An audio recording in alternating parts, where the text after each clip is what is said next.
part, just to set the stage for that discussion, give a kind of a very fast brush of history.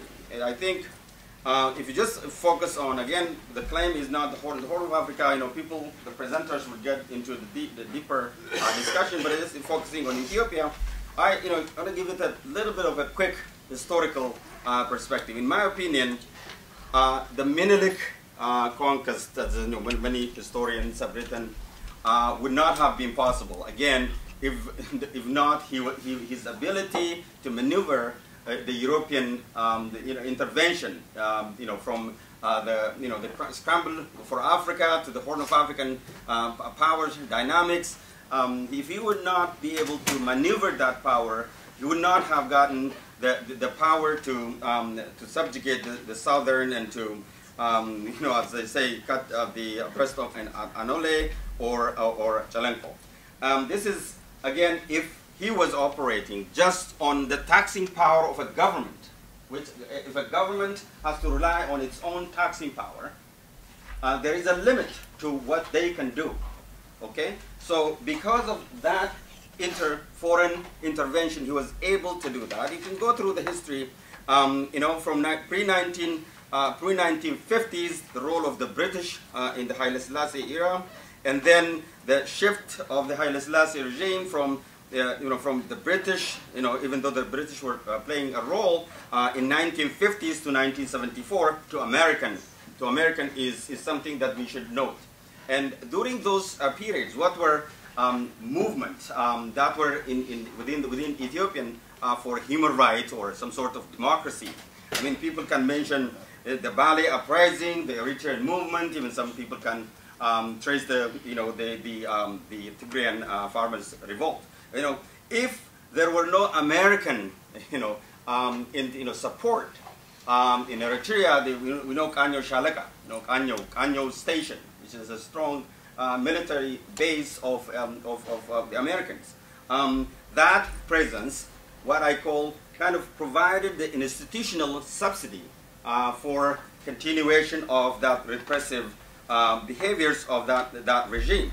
And of course, our recent memory of from 1974 to 1991, the USSR role in providing not only the military support to the Derg regime, but also ideological framework of providing that institutional repression was something of a very not that distant memory for most of us. And so the examples, movement, people's struggle for rights, struggle for human rights and democratization during that 1974-1991 was, you can mention, the Tigrayan Liberation Front, the current power in our country, and the movement of the Oromos, the Eritrean movement, Ogadeni, and other Ethiopian opposition were suppressed by that foreign subsidy. I could call institutional repressive, to subsidize those repressive regime institutions of the Derg was provided by the USSR, obviously. And when the USSR collapsed, when people can say, how can you say that? Okay, take it out. We have in research, we take control, take that out and see what happened. The USSR collapsed. There is no USSR anymore in 1991. Then Mengistu was not there. Okay, the largest military dubbed as the largest military in sub-Saharan Africa was gone in a months or not years. And of course, the movement for rights, movement for democracy was gaining power also from those the movements that I mentioned. Okay, now you fast forward to 1991. I mean, trace this relationship, this nexus of human rights, democracy, and foreign intervention. So when we take foreign intervention out, that regime in one way or another is going to disappear. 1991 came, the current regime came into power, as Dr. Truman mentioned at that London conference. Herman Cohen was quoted as saying, no democracy, no cooperation, no democracy, no aid.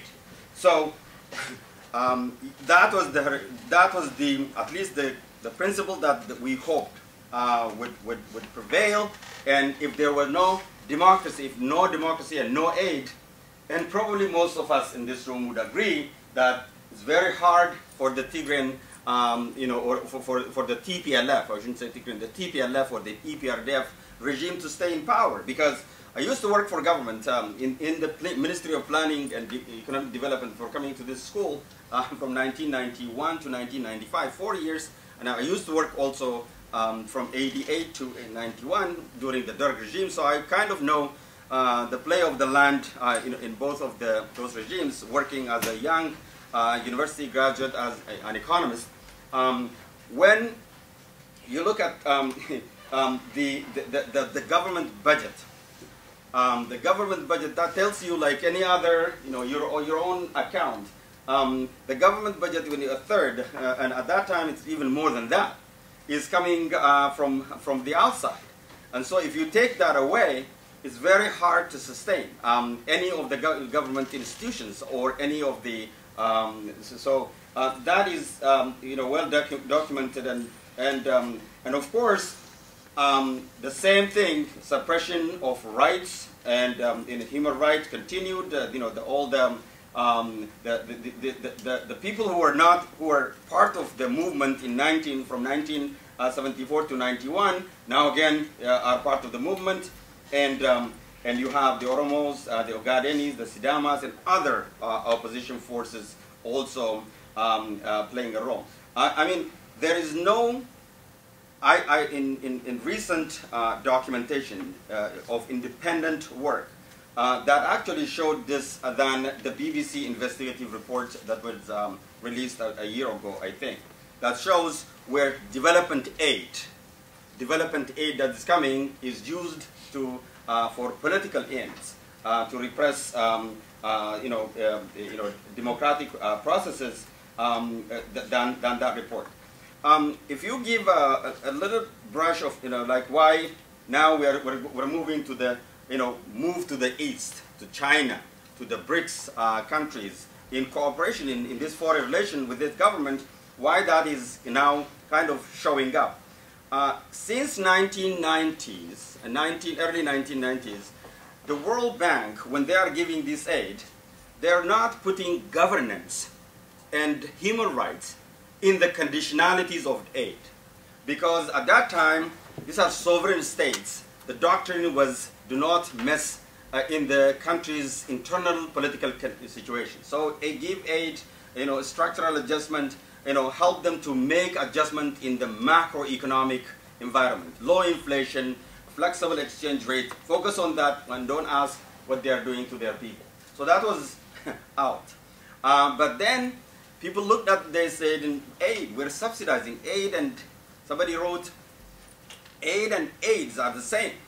They get AIDS, if you are used to, aid, that's a kind of sustainable aid fatigue, we call it in economic literature.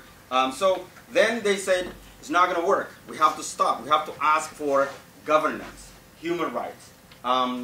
Those issues, now became, since I think 2000, when I was working at the Center for International Development here at Harvard with Jeffrey Sachs and others, we introduced this issue of governance should be democratic, human rights should be part of the package. So now you see in most of these aid aid packages, even the USAID, you find strengthening civil society for teaching civic rights is part of that aid package.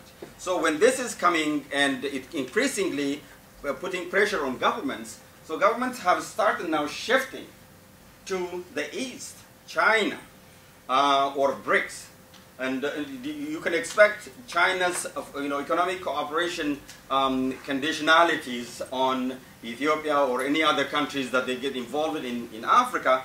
Well, China's objective function that they want to try to solve is what? Their raw material, access to the raw material. They don't ask for whether you have the right governance, human right, because in their own backyard they have a problem. So now you see these governments, because of these conditionalities, have included governance and therefore now, you know, the continuation of that, you know, subsidizing repressive institutions are being questioned. So that is moving to that now. So with this kind of broad brush of my observation, I'm going to leave now the details to our presenters in the panel. Ezekiel, in addition to adding to what I said and contradicting if I have anything that I said is contradictory or not factually correct or even in the view form not right, he can add to that dialogue or discussion the role of China. And he has done a lot on China recently, and he can expound on what I said on China. And to the other side is Jawar Muhammad. He has also written now recently on the role of BRICS. This is Brazil, Russia, India, and China. These are now the economic cooperation of African countries, and particularly the Ethiopian government is shifting towards, you know, economic cooperation, aid, or whatever technical support or technical assistance they can get from China, India, and even Brazil is showing up, and then he's going to expound on that. And obviously, Bonnie, she has, she has written a book with our beloved Sisa Ipsa in 1990, when I was back home, and I got that book in 1991 or 2, I think. And the cover page of that book tells the whole thing. And I didn't finish the reading of that book. and I'm glad you brought it. So this is the empire, our empires, Ethiopian empires, a sign. Emperor Haile Selassie empire. So this is, they don't survive. The empire doesn't survive, doesn't exist if you don't have all these layers of foreign interventions. So it tells, and this is a thesis on dependent colonial state. So dependent on foreign intervention. So the survival of Ethiopia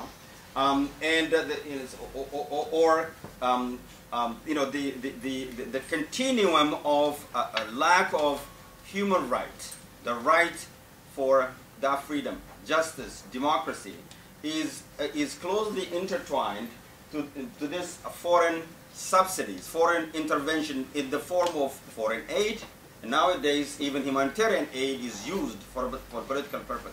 So what we hope to address in this conference is actually to show that and to bring attention to that issue and probably and provide some light.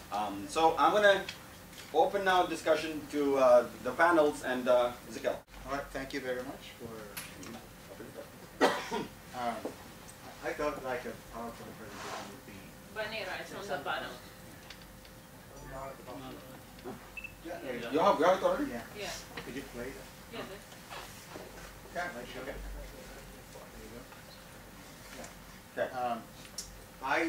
I haven't really published anything on China, but I did spend 2 months, or a total of 4 months in China last year, and I did some research work in Ethiopia as well. While he was talking about China, and many people that have written about China say that China's approach to Africa today is a resource diplomacy, that China is out there to get resources to fuel its growing economy. To some extent, that is right. And with respect to Ethiopia, while in some respect that China considers Ethiopia in the context of the other African countries, Ethiopia lacks the vast natural, at least nothing is known, the natural resources that have drawn China into the rest of Africa, like Angola or Sudan or Nigeria. According to Deborah Brodegum, in her book on China, the Dragon's Gift, she identifies sesame. Sesame as the primary export to China from Ethiopia. There was a spike in 2009 that Ethiopia exported about $100 million worth of sesame to China. But this is not really a strategic commodity that can serve as a collateral for the broad range Chinese state and private investments, economic cooperation projects, and development assistance that China extends to Ethiopia.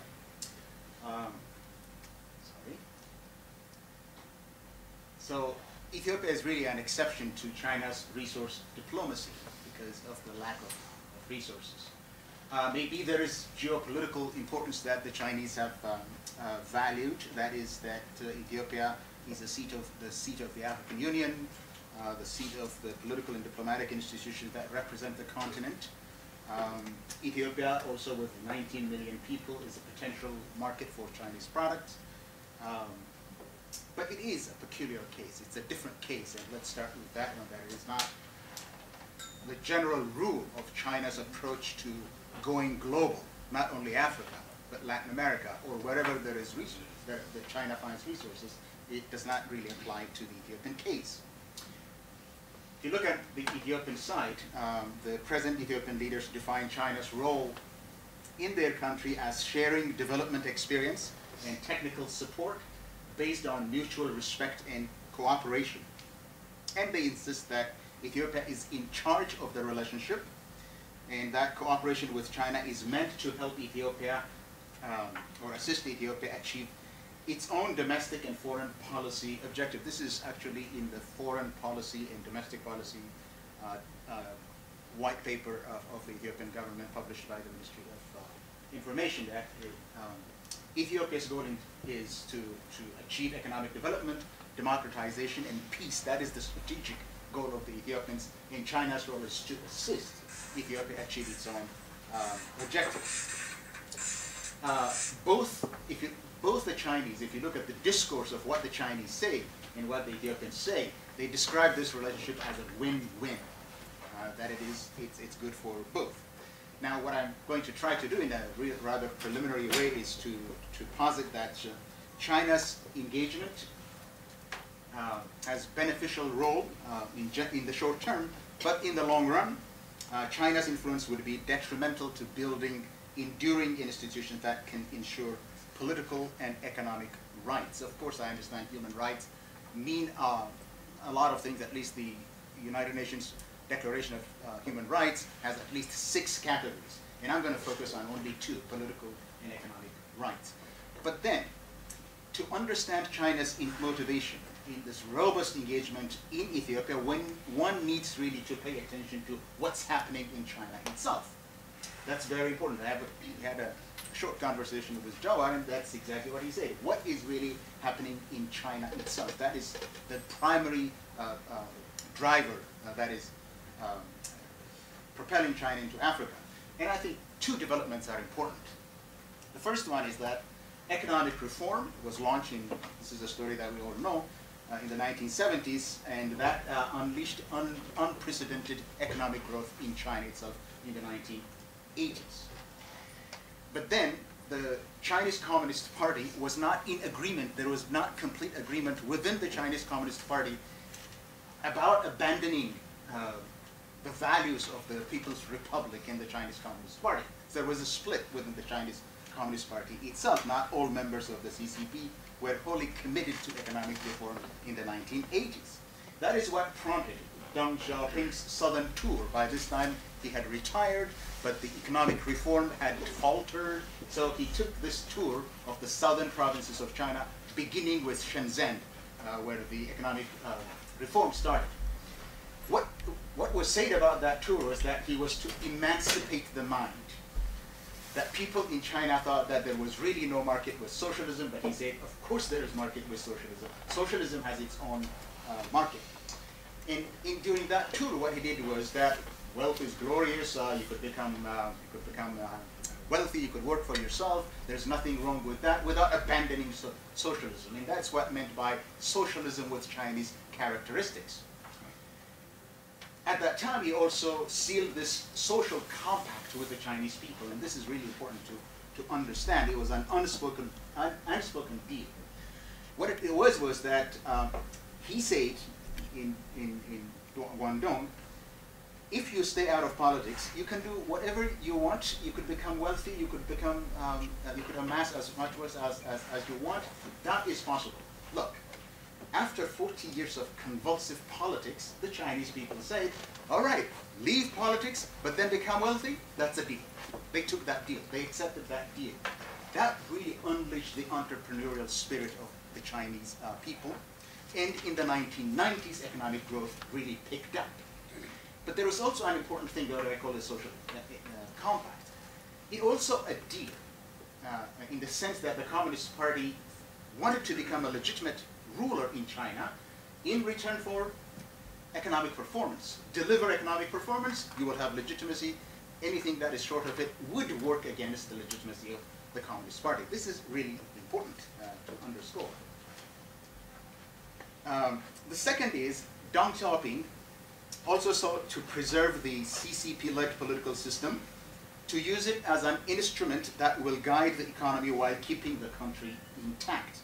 And Deng transformed the CCP from Mao's machine of mass mobilization and control to a machine of technocrats for planning and executing economic policies. And here you see the first generation, the second generation, the third generation. It is the fourth generation. That's the fifth generation that is going to take over in October.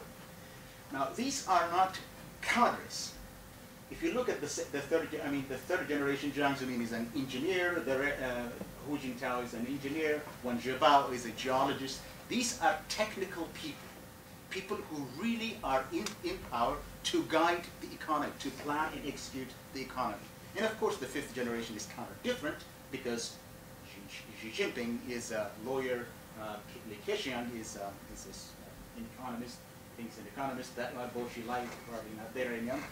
But these are social scientists. So it is changing. What I want to say here is that each generation of leaders has different priorities, but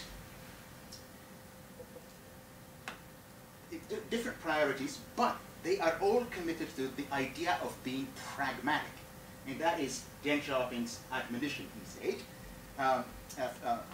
said, observe calmly, secure our position, hide our capabilities, and bid our time.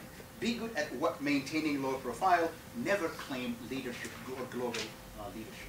So this is really important. This is a pragmatic party. It's not a party of mobilization and control that was Mao's party.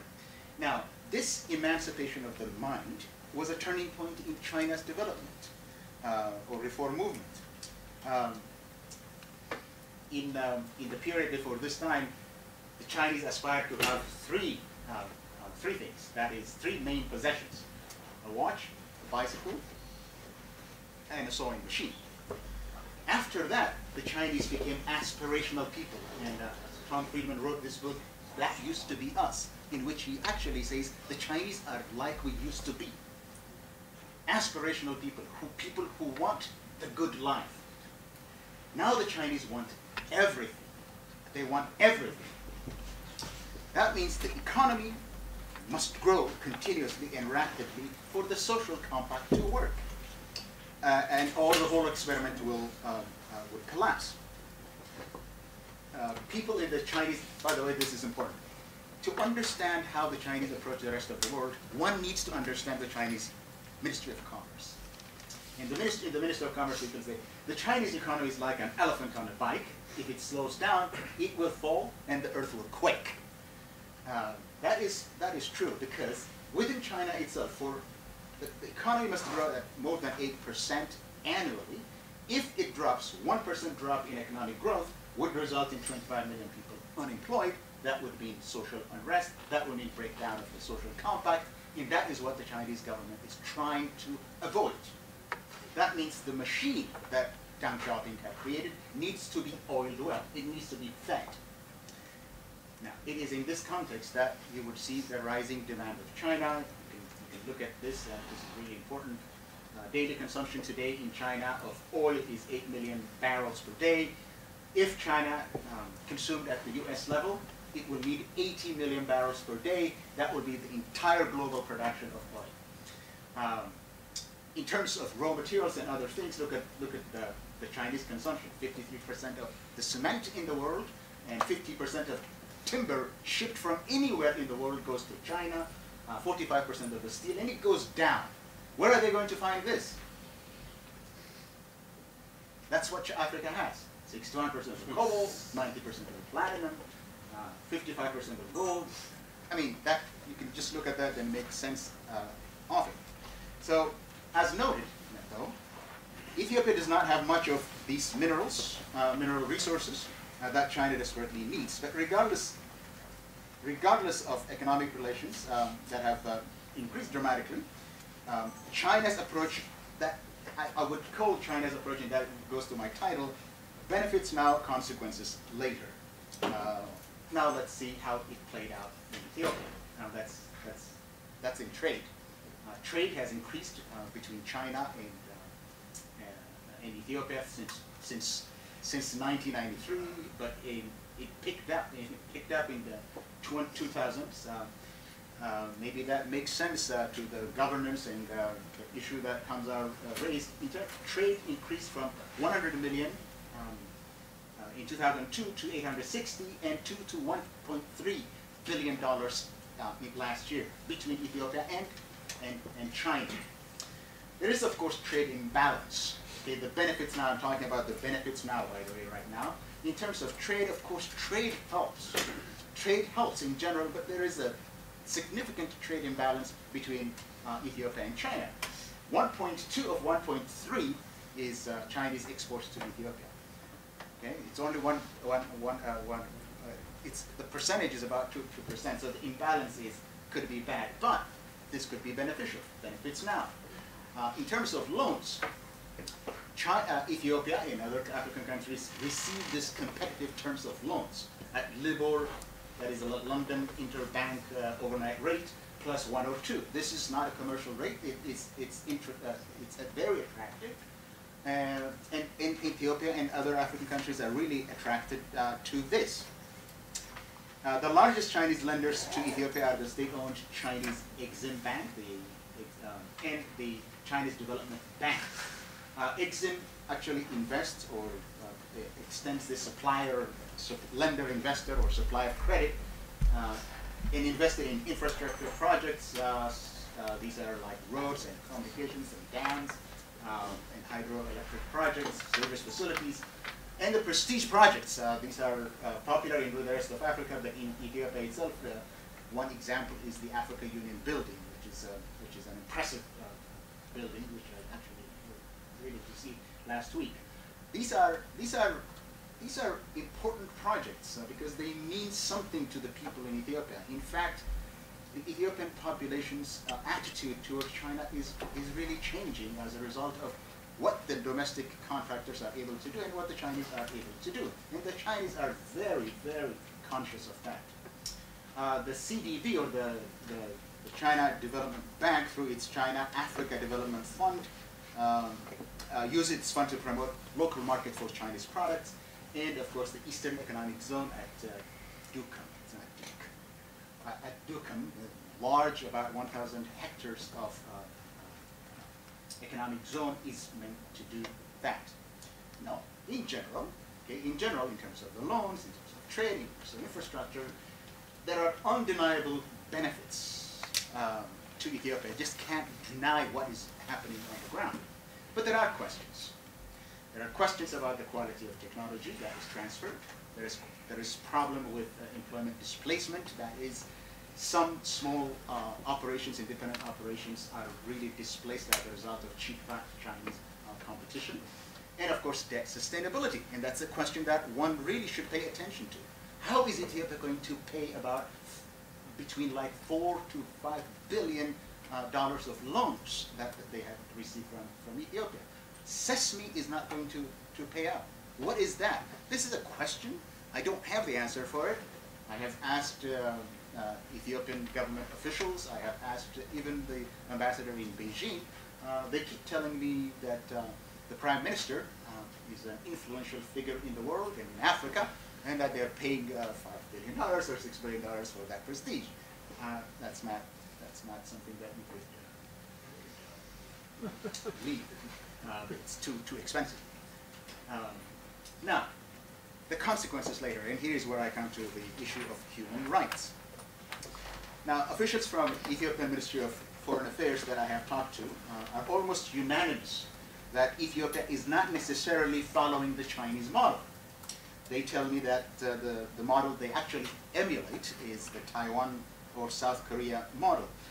The difference is that these are development states which focus not only on economic growth, but also uplifting population economically, politically, and socially. Others comment that the Ethiopian regime is following the Chinese model of the authoritarian developmental state, in which economic growth trumps and is pursued at the expense of political development, democratization, and justice. What I see is this. It's simply patterns of Beijing's consensus, what is known as the Beijing consensus. That is where you have a dominant political party that is very strong and is involved directly in not only guiding the economy, not only planning the economy, but involved in economic activity itself. And this is what I see, and there is no debate about it. Even the Ethiopian Prime Minister had stated that in many ways. Now there is a quotation that I will show you very shortly. And if you look simply at the record of the Chinese, the pattern of the Chinese investment, and compare it with the Ethiopian, it is absolutely clear that Ethiopians are really following the Chinese model rather than the Taiwanese or South Korean model. So what is that is attracting them? Of course, the Ethiopian government has used China's entirely non-interventionist perspective on Ethiopia's domestic and foreign affairs to strike balance with other partners that, like the United States and the EU. And it has used that opportunity to obliterate opposition within the country. In general, I would think that the influence of China, there's no way to prove it here, has corrosive effects on the political system, encouraging impunity, a lack of accountability that you talked about this morning, pervasive corruption, suspension of the rule of law, and the disregard for human rights. Can I prove that this is because of China? That this China is the cause for all of this? No, but one cannot also dismiss the possibility that China's callous indifference to human rights has emboldened the government to violate human rights with impunity. If anything, one can observe the strong correlation between deepening Chinese relations and adoption of Chinese-inspired developmental state rhetoric and policy in the policies of Ethiopian governments. So it's not a cause, I can't prove that, but I cannot dismiss the correlation as well. So in two areas, look at human rights, and I'll make it relevant to human rights. What I see is sort of an inverse relationship between strengthening relations with China and the violation of human rights in many areas. If you look in 2000, and this is my evidence now, I'm presenting my evidence for that thesis. In 2000 elections, of course, everybody knows that it was a sort of a fair and free election.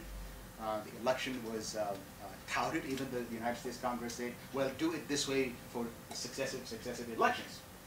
But in the interim, between 2000 and 2005 elections, these happened. That Ethiopia hosted the second and the fifth ministerial meetings of the Forum of China-Africa Cooperation in 2005 and 2002 and 5. And it co-hosted the Beijing Summit, the map to the one in Beijing in 2006. And the Ethiopian Prime Minister played a prominent role in 2009 in Sharm el-Sheikh. Ethiopia clearly became an important Chinese partner in a situation where there is really no clear resource that the Chinese were looking for. So in 2005, well, of course, there are other forces that are shaping events and processes in Ethiopia. But in the 2005 elections, you know what happened. I don't think I need to go into that. But clearly, we know what happened after the 2005 elections. The Prime Minister in 2006, after the crackdown and restricting of political space, he made a speech in Manchester in which he said, we in Ethiopia have embarked on a reform program that is based not on the neoliberal paradigm, but an alternative paradigm of the establishment of a developmental state that we have called democratic developmentalism. the key task to transform our political economy from one of pervasive rent-seeking to one that is conducive to value creations. That sounds very high rhetoric. What I don't understand is what that pervasive rent-seeking is, but it's a term that the Prime Minister of Vietnam really likes, and he uses it everywhere, appropriately or inappropriately, but that is rent-seeking, pervasive rent-seeking is the word that he uses. Anyway, 2006. So what I'm saying is that closeness is really showing how Ethiopia is mimicking the Chinese model in the period after 2000. In 2008 elections, of course, this is not very well publicized, but that is really when the EPRDF sealed its control over local and Warada and Aurajo, where actually they won about 100% of the seats. There were only 4 seats that independent and opposition won out of thousands. So almost 100% were won. And this is from a World Bank official who was anonymous, and I don't want to say that either, but this is what he said about the 2008 elections. The 2000 local elections were the nail in the coffin of any independent social and economic activities. Now nearly all enterprises are party controlled at some level. The control is now total. The party and the state have become totally fused. They are one. The most recent figure for EPRDF party membership was the official figure at the time of the 2000 elections, 4.5 million. But it must now be different. The party had become paramount politically, just like the Communist Party of China. Okay. In sum, all right, in general, with regards to political issues, China's nonchalant attitude towards Ethiopia's governance and human rights record, especially after the 2000 elections, has undermined democratic progress that the country has achieved up to that point. The no conditionalities approach has helped solidify the grip on power of the incumbent EPRDF regime and closed off the political space for competitive politics with absolute impunity. Now, economic rights. 2 minutes. Yep. I should have told you like 5 minutes ago. Let me say about what I mean by economic rights. This is human rights. It's in the Declaration of Human Rights of the United Nations. That is economic rights. That is to say that everybody has the right to make business, own property, enter into contract, right to voluntary exchange, and right to competition. Now, according to the book entitled "The Enterprise Map of Ethiopia" by Sutton and Nabil Kellogg, the private sector has at least 3 groupings in terms of ownership. The first one is the mid-rock companies and conglomerates owned by Sheikh Alamuddin. The second is the endowment-owned companies, including IFERT, which is basically TPLF conglomerate, TIRET, affiliated with EPDM, and TUMSA, affiliated with OPDO, and WENDO, affiliated with SPDO. That's the second group. The third is the rest, everybody else in Ethiopia. Now, if you look at the role of the conglomerates, don't take my word for it. Look at what the World Bank says about it. Endowment and state-owned firms confront an investment climate that is substantially different from that faced by private enterprises, which may partially explain the fact that they appear to have greater access to policymakers, government as a market, and the state-owned part of the financial sector. Of course, one has to read what I write about all of this, but it really tells access to policymakers, having government as business, and state-owned part of the financial sector. The other thing that is really about this conglomerates, including the mid-rock, is the market concentration.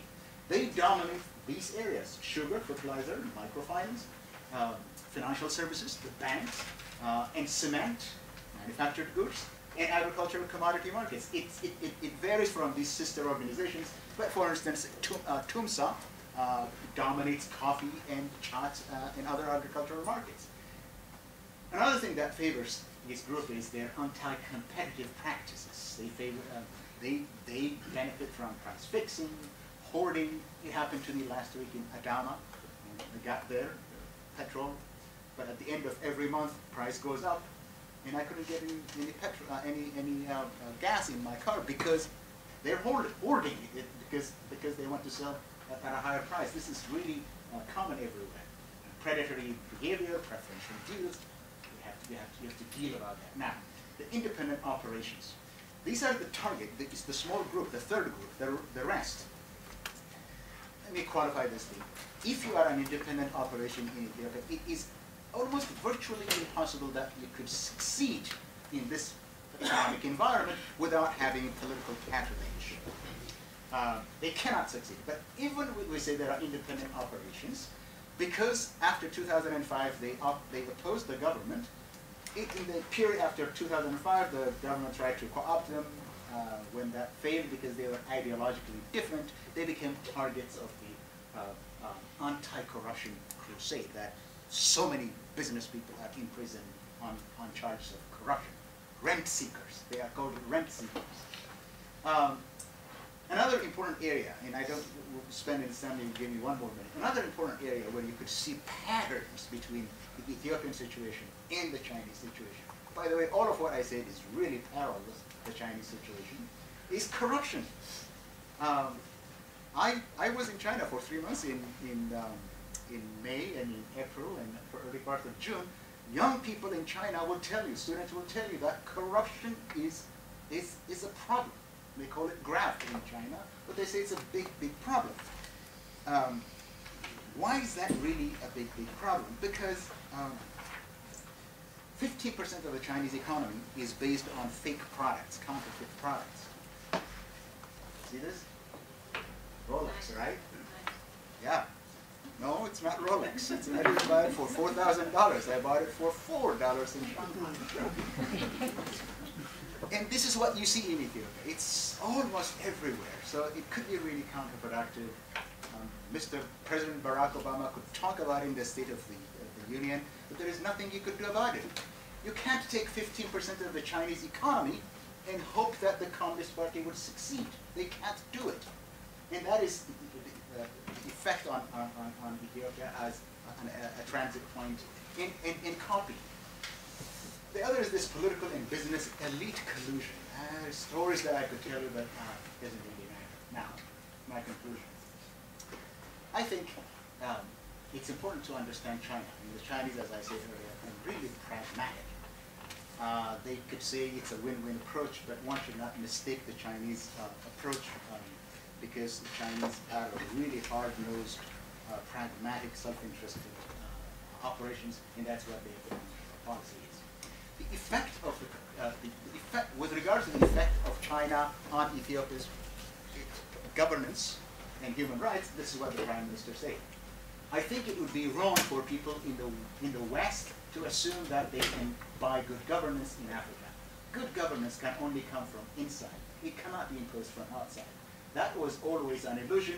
What the Chinese have done is to explode that illusion. It does not in any way endanger the reforms of good governance and democracy in Africa, because only those that were homegrown had a chance for success. Long-term consequences, here I'm talking about institutions. Democracy needs institutions. Economic development needs institutions, even after Prime Minister Malese is gone. But the Chinese one-party dominated development of the state has stunted the development of institutions, democratic institutions, and independent space for economic competition, ownership, and property rights. So I would say generally it is negative.